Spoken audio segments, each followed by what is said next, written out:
there might be a link in memories and knowledge between the ranker current Hansung Yu and the regular Hansung Yu, because Hansung Yu is never he's never broken the rule. Hey, wait, that's a triple play. New episodes, I couldn't wait. Yeah, open your mind at the first gate. Press play, no need to debate. Hey, wait, check me out. Look, plugged in, you can catch the hype. Golden Dawn, how we follow the light. Anime like life, married to it, my wife. What is going on, ladies and gentlemen, boys and girls, people of all ages? Welcome back to the AOA show. I'm your host, as always, Ian, along with the boy Isaiah. Ohio. And today we are talking more Tower of God, of course. Why wouldn't we? Covering part 2 of chapters, or rather episodes, 260 to 269 of season 2, Tower of God Webtoon. Again, you guys posed questions to us, and we're here to answer them. If you have not got your question up here, keep trying, because we try and get at least on part 2. We really try and get a plethora of different ideas and opinions, and from all different sorts of people. So you don't necessarily have to be the most upvoted question to make it into part 2, whereas you do for part 1. So don't be shy, ask your question, and it might just show up on this week's discussion. So anyway, with that being said, we're going to hop into it. We have 5 questions today. If you guys like the content, make sure you guys are liking, subscribing, hitting that notification bell, sharing with your friends, and commenting your thoughts down below. What did you think of our answers, the questions posed, and what are your thoughts on Tower of God as a whole? But anyway, without further ado, getting into the first question comes to us today by Emperor Dark North. Thank you, Emperor Dark North. He says, quick thoughts on Rachel receiving a power-up. How far has her threat increased? Should she last for longer, or should she be put down ASAP? So I have to say, I have to eat my words a little bit, because I was not thinking that Rachel was going to get a power-up like the one she got, personally. I thought it was going to be some sort of Coon-style thing, right? To kind of implement the more emotional and trickery aspect to it. I didn't think she'd literally get like a stand. So I was dead wrong there. I mean, so those are my first thoughts. I mean, I didn't see that coming at all, but you know, I guess we'll see what it is. And unfortunately, this power up directly correlates with her just nastiness and her vile jealousy and all this kind of stuff. So great. Why wouldn't it, right? Now that we see it, it's like in hindsight, I'm like, yeah, I guess that does make sense, right? The threat has increased though, for sure, because this weapon was given by the Gustang, the 10 Great Family leader, one of the 10 Great Family leaders. So this is a huge deal. And also in Dorsey, when she was, laying the smackdown, it was like, whoa, hang on, like something's going on here. She was cut, bomb was cut, etc. So it seems like the threat has increased. I don't think she's on the level where she's going to mollywop any one person, but I think she definitely just surpassed a lot of folks, which really sucks. So we're going to see how that goes. And should she last for longer, or should she be put down ASAP? Well, for story purposes, she's going to last longer. Obviously, as fans and as people that don't like Rachel very much, it would be great to see her get put down. But, obviously, I think she does play a very integral part in this story, especially playing off of Bomb, who is our protagonist and main character. We kind of need Rachel, in my personal opinion, at least at the moment, to counterbalance that, at least to add that sort of element to the story, my personal opinion. But I don't know, Isaiah, if you have any thoughts on this one in particular. So last week, or whenever we had the question that was like, do you think Rachel will get a power-up? I was like, no. And I wasn't like, she's never gonna get one, you know what I mean? But like, it didn't make sense in my mind for her to get one. And to be honest, it still kind of doesn't, because other than the fact that now it justifies her being on higher floors, either by herself or with less people to defend her, because now she has a literal thing to defend her.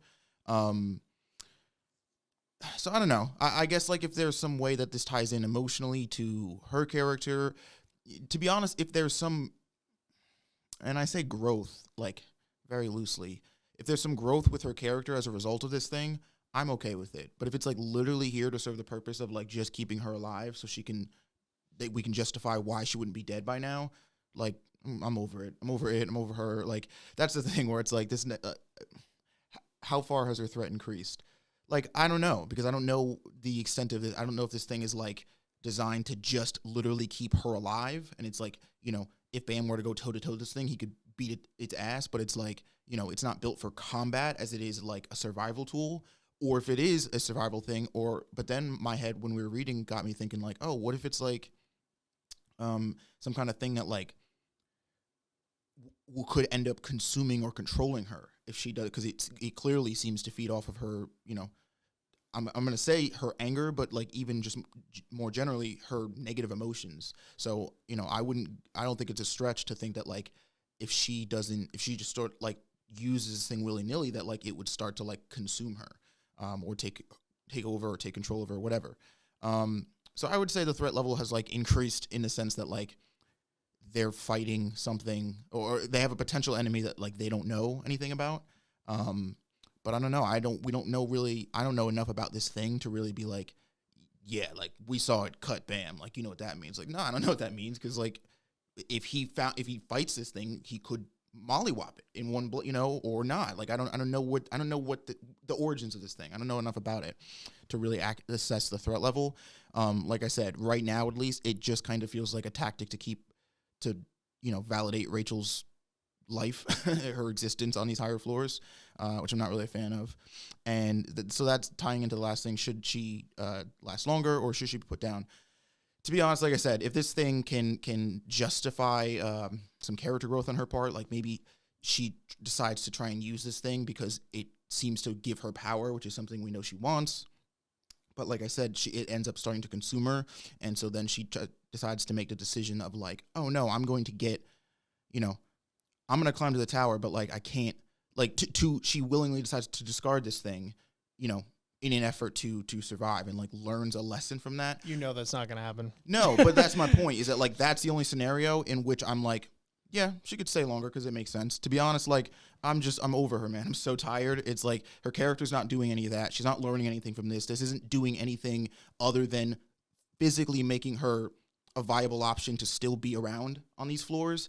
And I kind of don't like that. Like that's where, like at this point, like, because I'm going to be honest, I don't really think there's anything more other than like an emotional obstacle that she is for Bam now. Because it's not like Bam can't learn anything, or you can't contrast him with literally any other characters going up this tower, or even in his friend group still, to like give him some sort of, mental obstacle or, or challenge to overcome as far as like relationships and people. Like I feel like we had the Rachel thing already, and I feel like, again, if this doesn't do anything for her character by herself, has nothing to do with being adjacent to Bam, like this and her, in my opinion, have just kind of overstayed their welcome. I'm just kind of over her. Fair enough. All right. Well, I mean, you have the next question, so you might as well fire away. Next question is from Death to Boredom. Thank you, Death. He says, what do you think about the data floor being a microcosm of the tower outside when you treat the residents of the tower as data humans are irregulars as Bam and crew? And irregulars as Bam and crew? Like data humans and irregulars as Bam and crew? Okay. Wait, I'm sorry. Hold on.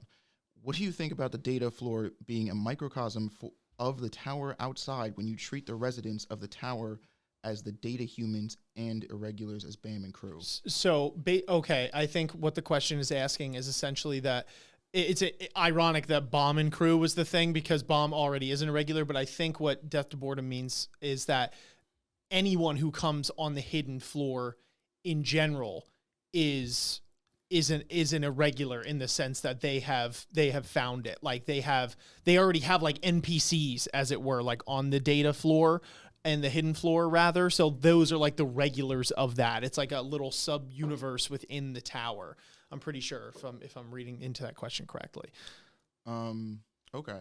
I mean, I think it's interesting that there's people that exist that aren't like humans, quote unquote, and I don't know, for all intents and purposes, like there's a moment in the chapters where Bomb is fighting his doppelganger or whatever, and Hansung, or Data Hansung, is like he sort of having this internal monologue, or not monologue, but he's talking to himself, and he's like, oh, this might be a little tough for Bam to fight, actually, because he considers this thing an actual human, and it's not.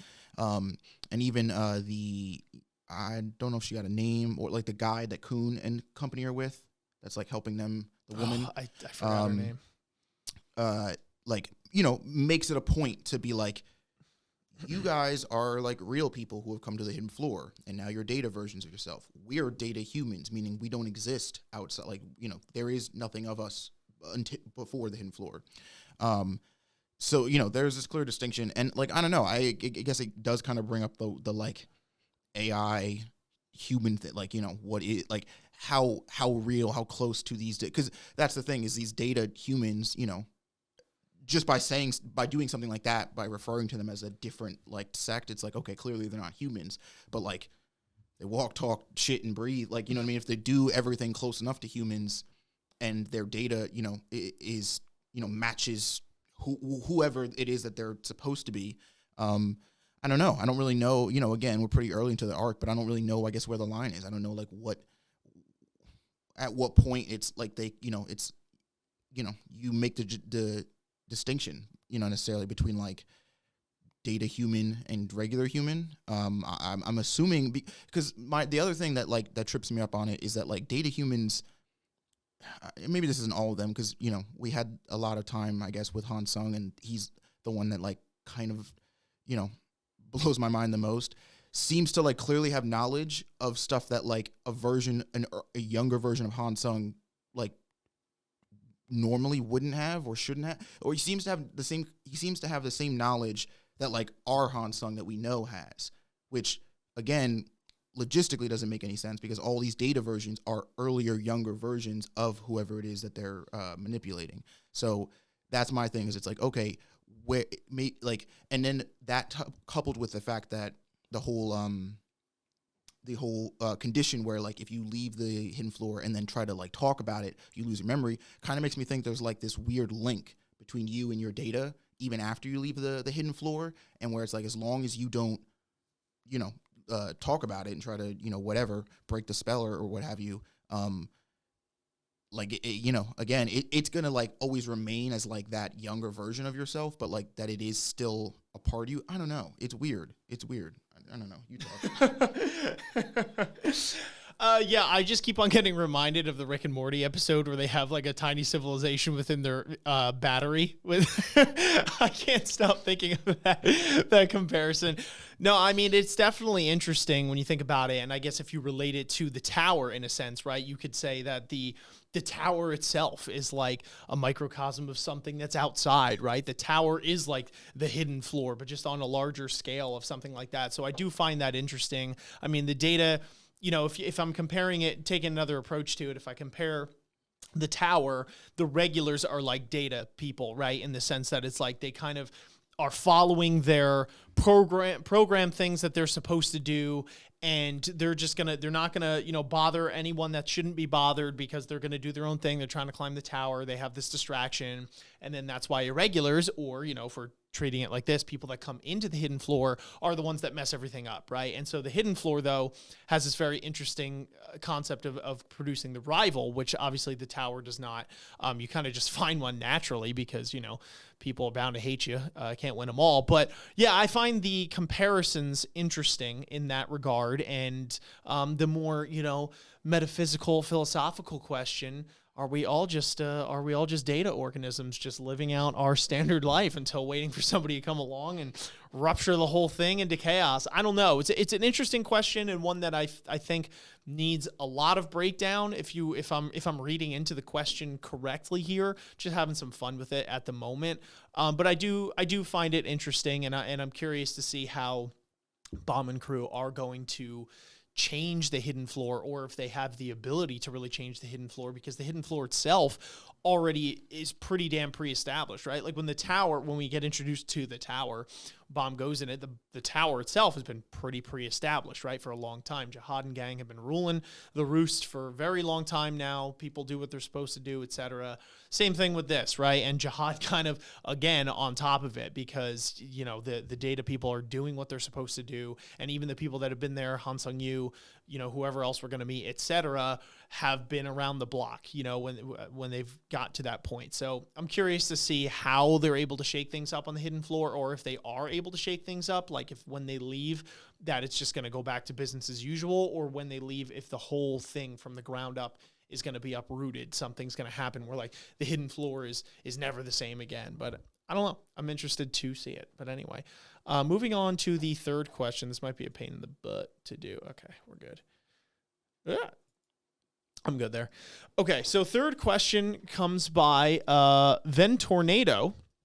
So Ventornado says, do you think the characters need/are going to get a power-up of some sort in the hidden floor? If so, what could it be?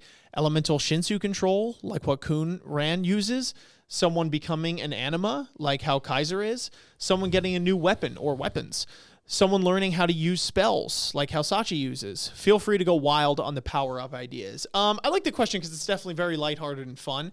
And I think that, I think it's about time, right, that we get some power-ups. Although I say that, and, we just got power-ups between, like, Kun and them. So maybe not necessarily Kun and gang, right, like the core people, because Kun got his crazy busted ability with his lighthouses, and Dorsey's getting the training under Yuri, and Bomb's getting the training from the God of Guardians before they, set off and all that kind of stuff. So, but maybe some of the other characters, some of the side ones, I mean, like Rack has his spear, and I mean, he might rock that for the remainder of this time, but I mean, they've climbed a couple floors by this point. So, maybe it's time to get something new. That would be really cool to see. It would be sweet to see people that, don't already have some sort of busted ability, such as your Sachis and things like that, to maybe kind of play a little bit of catch up. Rachel's already got her thing, so she could chillax to the side there. As far as what they could be and for who, oh man, I don't know. Dang, I don't know. I'd like to see Boro get something. I think that would be kind of sweet, but I don't know. I as far as what the ability could be, I'm thinking some sort of hidden floor specialty thing, like when you do the bonus mission in a video game and get like that like ridiculous rare item or that certain thing that you normally would have never got by just playing all the way through, right? Like you have to find this hidden dungeon and do some crazy stuff in order to get it. And it's not going to be something that just carries you throughout the entire tower, the game.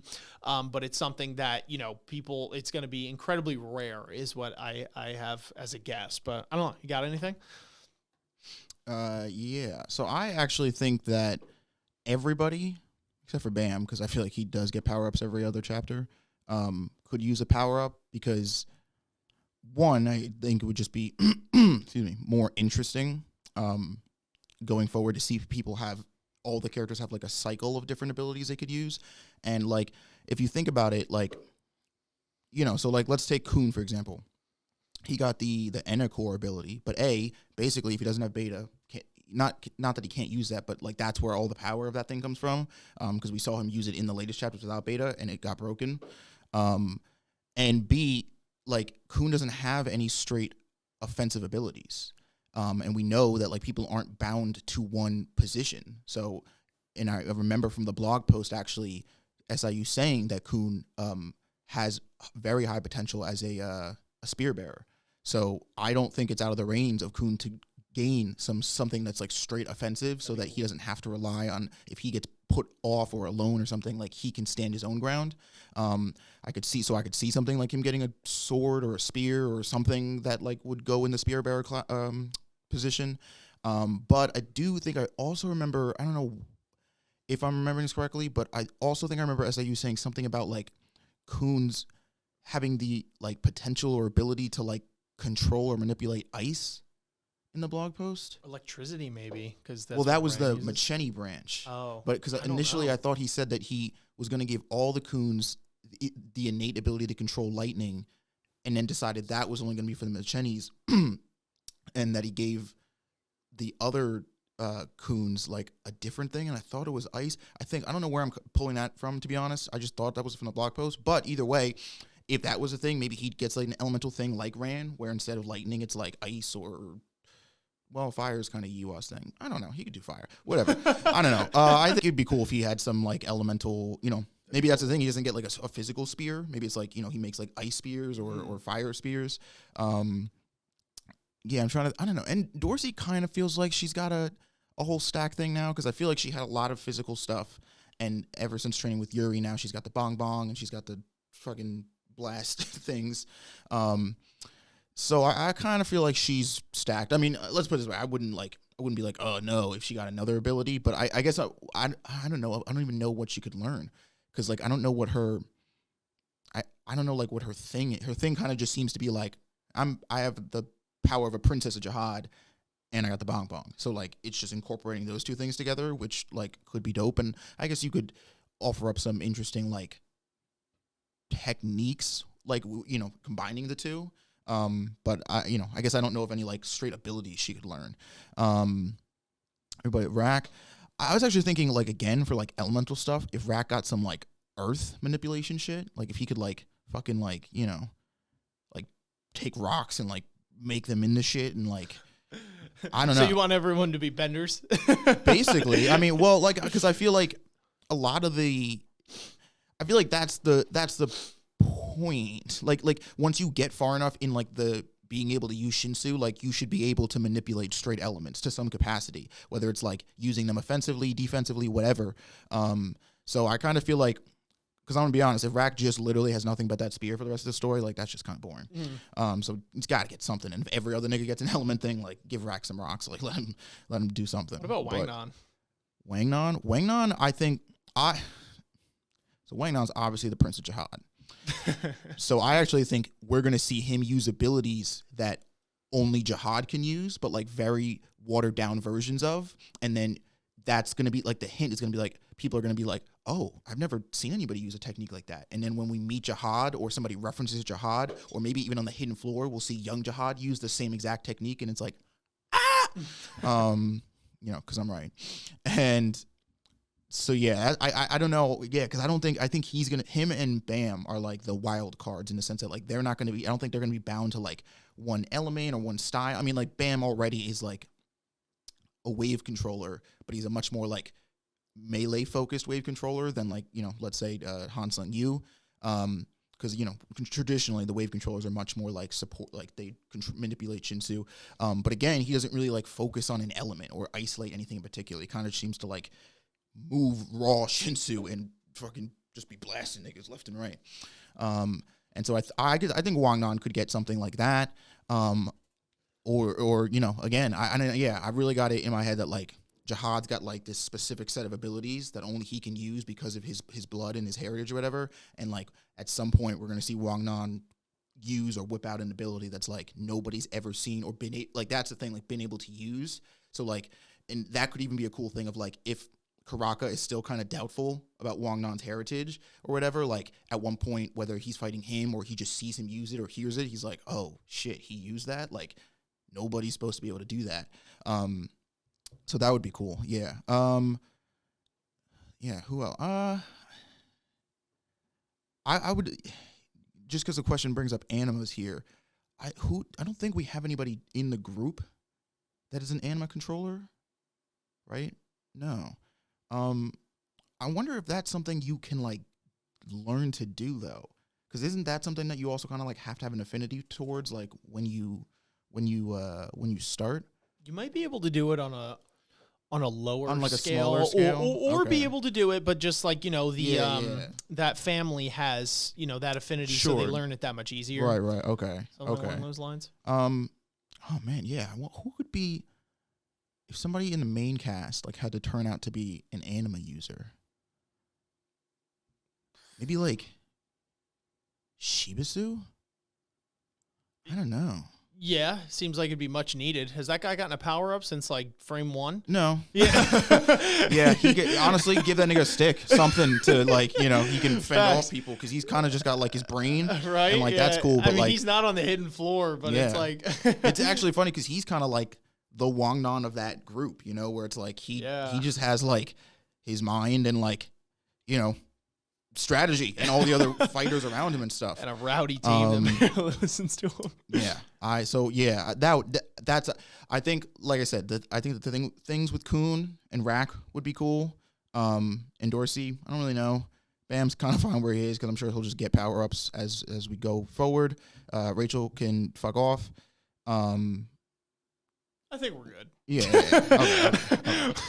Hopefully that was enough to answer your question. No, I'm not done here. Anyway, you got the next one. So next question is from Trintov 8. He says, after seeing Rachel lying on the big breeder's bed, how do you think Rachel will influence the rest of the arc, being away from her companions and only with the big breeder currently? That was definitely interesting because, you know, like I was saying before, my God, does this girl catch breaks, bro? Because by all intents and purposes, she should be fucking dead. She should have died 5 floors ago, 10 floors ago. But she just always seems to end up with like just the one nigga that's not going to let her die. Whether it's, you know, Bam making sure she gets healed from poison, whether it's, you know, everybody getting thrown on the hidden floor and her getting thrown next to the big breeder of all people, you know, it's like pretty convenient. Cool.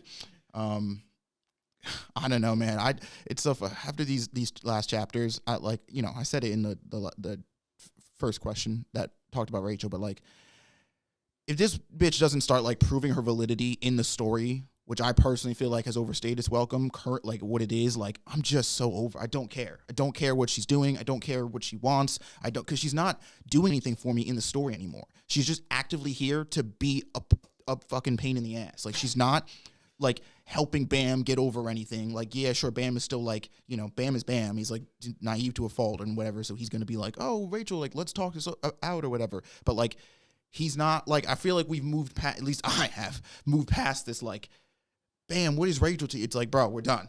Like, that's enemy numero uno. And like, you know, you got like 900 other people to worry about, whether it's Kun and your homies or Jihad and Hansung and you know, Jinsung and like just there's so many other things now that I'm like, she's just she's literally become the equivalent of like when you're on an airplane and that kid's behind you kicking your seat. That's it. Because it's like she's not doing anything. She's not flying the fucking plane. She's not even like sitting next to me telling me some dope story. She's just irritating me. She just shows up in the story, pokes niggas in their side, and then when they go to like smack her, she's like, eh, and like her fucking demon fish thing just like cuts them up or whatever. And it's like, she's not doing anything here. So like, I don't know. I honestly, it does kind of feel, like I said, a little shoehorned to me. It feels a little bit like we've got to put her in a place that we know, like, she won't die. She won't get harmed anymore. So, like, let's put her with the big boss. And, like, sure, you could tie this whole element that, like, Rachel is a pawn, so she has to stay alive. But, like, I don't know, man. I'm over it. I'm so, like, over this, like Rachel being a pawn. But it's like, for what?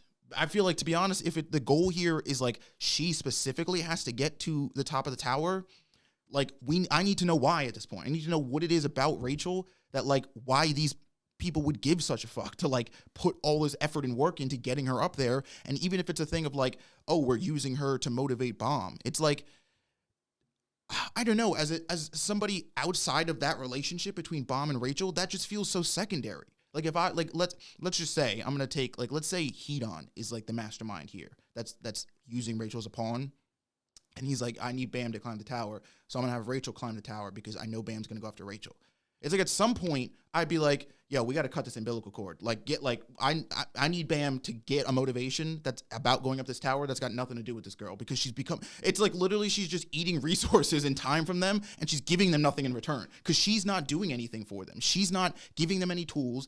The only thing she's doing is bringing Bam up here. But like, I guess in my mind, it's like she's not the only thing or person that could do that, you know? So it's like, you could argue that like she's probably one of the best, but like that's my point, is that once Bam grows out of that, once that relationship becomes acknowledged and changes into something different, that's it. Her literal whole use from this, at least in their eyes, if you know that's how I'm perceiving it, is used up. It no longer works. So it's like it's so shaky right like now that I'm like, if I don't know, I'm over it.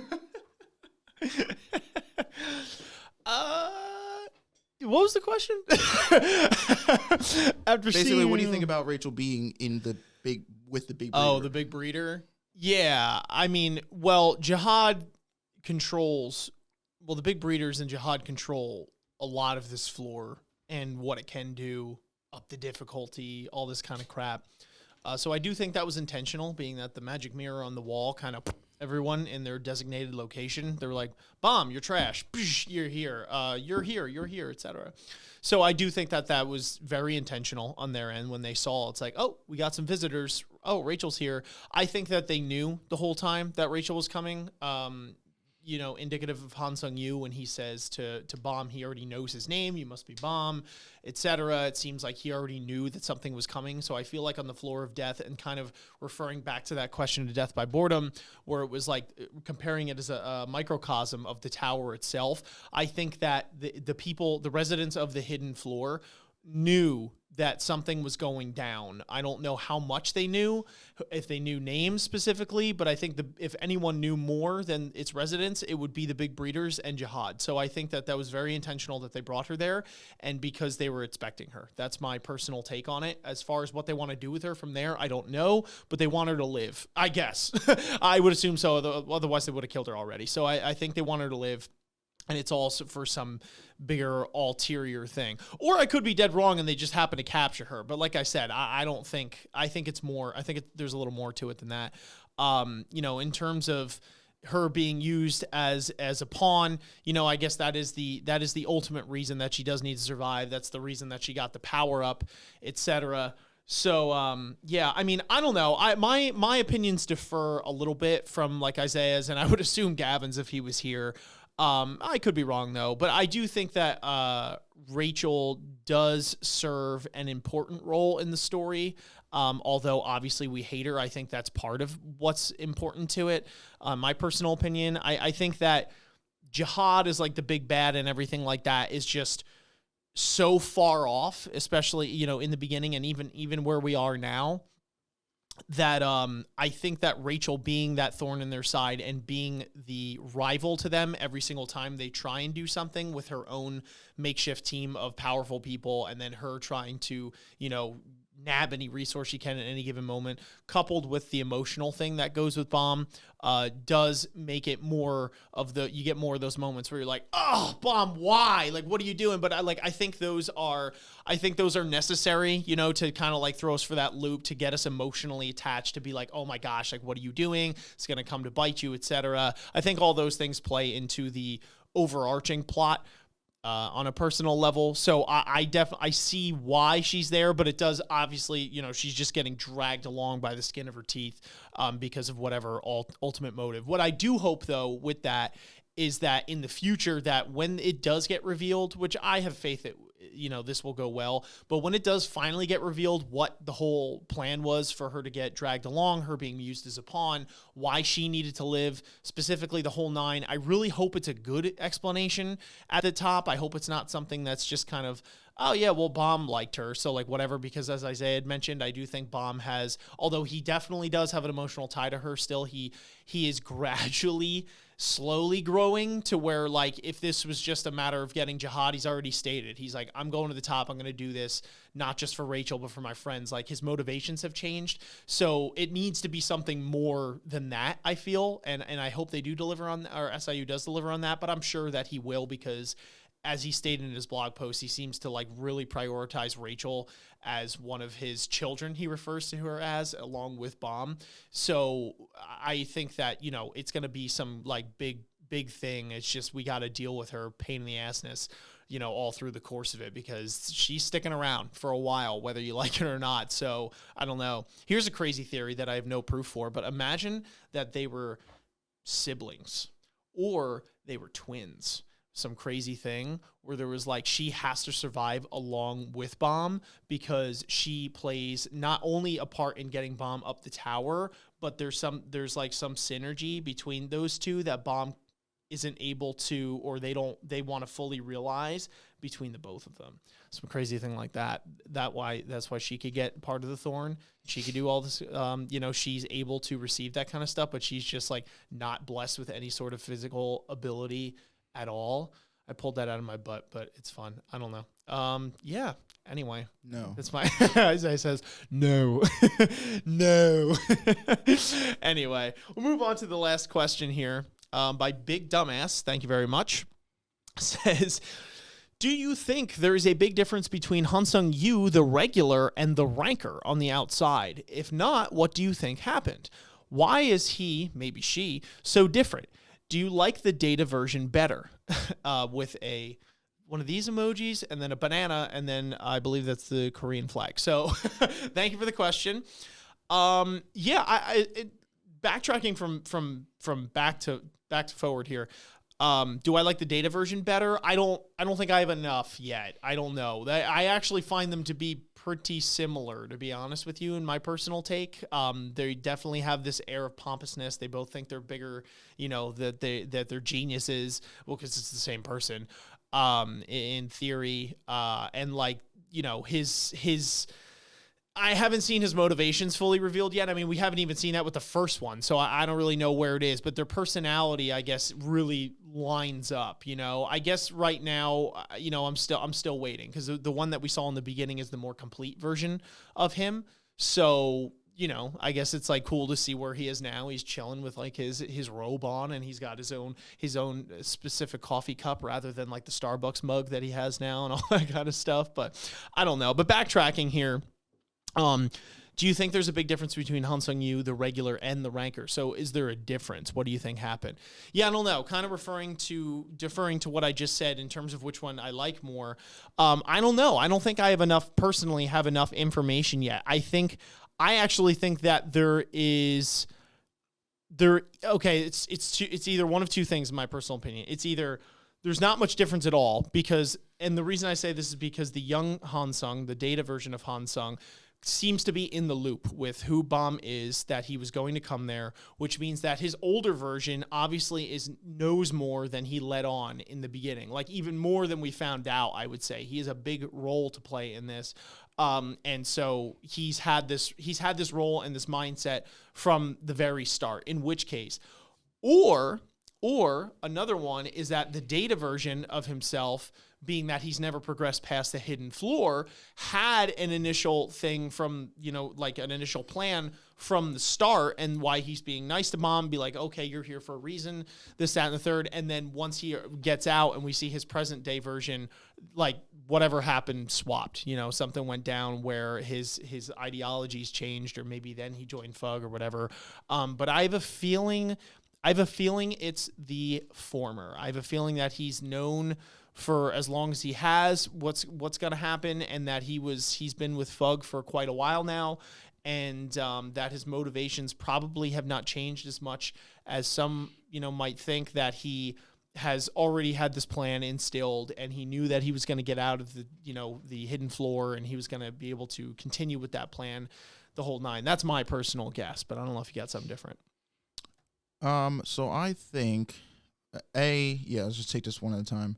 I do think there's a difference between the regular version and the ranker version of Hansung Yu, but I think it's more personality, not so much I think it's the obvious thing. So like personality, because I think the ranker version is much more like calm and collected. He's got a lot more experience, so he doesn't, because they're both pompous, but like the ranker version seems like he's got the oomph, for lack of a better term, to back up that pompousness, because he knows a thing or two now about the tower because he's been to the top. Whereas this ranker one just seems to be pompous for the sake of being pompous, where he's like, yeah, no, I'm the shit though. Because like even we see it with in like the way that he talks when he's talking to Bam and Dorsey about the hidden floor, and he's like, don't worry guys, like if you meet any stronger enemies, like I'm pretty much the literal shit here. Well, actually, there are like two people that could probably give me a run for my money, and it's like that and even there's like a small moment where Bam, they're talking about like the fact that they have to basically get through the thing that like the ball that they're in before Kun and company like clear more stages, because the more they do, the more difficult it becomes for Bam and company to progress forward. And Bam makes a comment about the fact that like how quickly Kun will probably clear it, and you see this moment where like Hansung Yu clearly gets like a little like to the ego, and he's like, oh really? And I don't know, the regular version just seems to be a lot more more pompous for the sake of being pompous, and like it's a trait, whereas like Hansung Yu, the ranker, again, still it feels pompous, but it's like I don't know what floor, the hidden floor. Well, I don't even think it's a number floor technically. Well, I guess my point is there's a lot more floors between the hidden floor and the top of the tower that the ranker version of Hansung Yu has gone through that this other one hasn't. So I feel like just off experience alone, I kind of like the ranker one more, just because he's much more collected. He's much more like, yeah, I've been around the block and I've seen some shit. Maybe why is he, maybe she, different? I do think there is a weird distinction, like I mentioned in one of my earlier questions, about the fact that the regular Hansung Yu seems to like know, at least in terms of like information, like have access to information that he probably shouldn't have, or that like he's not supposed to, or normally your data version wouldn't have. But then it comes back to my whole theory of like, okay, because here's the thing, if you are regular, let's say you go through the tower, you get to the hidden floor, you beat the hidden floor, whatever, or get out of it, you leave your data version there. Now that data version is a representation of everything you are from the beginning up to the hidden floor, but no more, right? Like it's the highest version of you that can exist there is what you were at the hidden floor. So, but then let's say you leave the hidden floor and you start going up more floors, and I don't know, somewhere in between the hidden floor and the top floor, you decide to tell somebody about the hidden floor. Boom. Now your memory's wiped. You don't remember anything about the hidden floor. I do think there's like a weird intrinsic link of memories between you and your data version, because I kind of think about it like a literal computer, where it's like there's a link almost between your data version and you that stays connected even after you leave the floor of death. Now, if you speak about the hidden floor at any point, all that's backed up data memory of you and like gets wiped. So now your hidden floor version now goes back to knowing everything it knew from the beginning of your journey up to the hidden floor. But if you don't talk about the hidden floor, your data version still actually starts storing knowledge that you gain after you leave the hidden floor. So I think there's something to be said for the fact that the reason maybe Hansung Yu's version of his data seems to know more is because he might actually does, because there might be a link in memories and knowledge between the ranker current Hansung Yu and the regular Hansung Yu, because Hansung Yu is never he's never broken the rule. And if you don't break the rule, and like, see, that's the weird conundrum, because you would never be able to, nobody who's left the hidden floor would ever be able to verify that, because that would require talking about the hidden floor, which in itself, you know what I mean, sort of like beats that whole thing, or keeps that thing in a nice, neat cycle. But I do think it's interesting because other than that, I mean, I don't know if they're going to introduce something else late, but like, I don't know why. I don't know how else. Nothing else makes sense to me as to why he would know these things he knows. Gavin, earlier when we were reading it, was like, oh, maybe somebody gave him a super specific mission. But I'm like, dude, I don't know. Personally, it's a very hard sell that somebody like hand-fisted this very like, word for word mission of like what to do, who to know, who to talk to Hansung Yu's data version. Like, I don't know, that stuff just doesn't add up to me. So like, I think, at least in my head canon, this is a theory that I'm running with.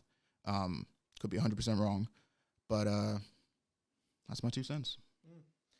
Yeah, the whole hidden floor thing is interesting to me. It kind of throws me for a loop, because it's like, well, how did the first people find out about the hidden floor and spread it? Like, did somebody leave the hidden floor and go, all right, I'm going to do it, I'm going to jump on this grenade, and he just told someone about it, and then intentionally got his memories wiped, or maybe didn't know, and like that's how rumors spread, because like, how could you know, how much do you need to talk about it before your memories get wiped? Because like, I mean, there are, not many people when they talk about it before they go there know the specifics of it, obviously. So they didn't get much information out, but they're like, oh, I heard this and that. And like, I guess just rumors form, but I just found it interesting. I think it's a lot of, Jihad is probably the only person who went to and beat the hidden floor and can talk about it and isn't under that stipulation. So I think he's the only one who has talked about it out after the fact and still retained memories of it from himself, which is interesting, because if my theory tracks, that means that Jihad's data version has knowledge and information that the current Jihad has, which is very interesting, but none of that might matter. But I think, just that coupled with rumors. Again, you don't have to have, by that point then, once, let's say Jihad told all of the 10 families, or told a bunch of people throughout the 10 families. All it takes then is for rumors to start trickling down, because people don't have to have been to the hidden floor now to know of its existence. Now it's like, hey, do you know that there's a floor called the hidden floor, like on the Hell Train, that you know what I mean? And so I think through an accumulation of rumors and, a seed, a little bit of actual truth and knowledge, the hidden floor's existence is known, but like knowing it is not the same thing as being somebody who's been to and back from the hidden floor. You know what I mean? Okay.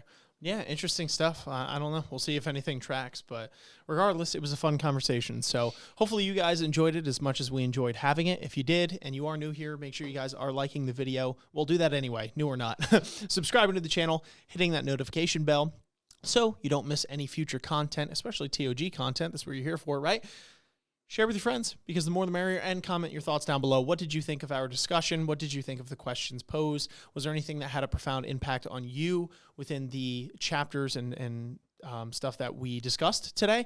And make sure you guys are referring to our description down below for plenty of links for ways that you could support the channel. We have our second channel, AOA Reacts, where we are posting all of our reactions. We have our Patreon, we have our Twitch, we have all that kind of stuff. Go check it out. Join the community Discord. And the last thing is, if you wanted some AOA swag, but you're like, Ian, I just didn't really feel like spending the money right now, it's a little pricey. Well, I'll tell you what, we're running a 20% discount on every single item in the store right now. Yes, every single one. Everything from shirts to hoodies to fanny packs to pillows to blankets to leggings, you name it, it's there. 20% off for the entirety of January. Just type in the promo code AOA2021 at checkout to receive 20% off of your order. And also, it's today Thursday that this is going out. I did a time loop thing again. Make sure that you guys are also checking out Dr. Bonehead's channel after this at 8 p.m. Eastern Standard tonight. He's going to be posting the next section of our TOG rankings, where we are collabing and go through all the top 5s, top 6, top 7, top something of characters, abilities, moments, fights, all that kind of stuff. We are currently covering the workshop battle, and that's going to be the next video in that series, posted on Dr. Bonehead's channel tonight. Then you can tune back next week, and we'll have it back here again. But I think that's everything. Thank you so much for watching. Thank you so much for listening. And until next time, we will catch you on the flip. Peace. Peace. Ninjas are samurais, blaze of the kunais. Find me in the leaf of the cloud, screaming out Bankai. We just some ghouls though, who like seeing parts fly.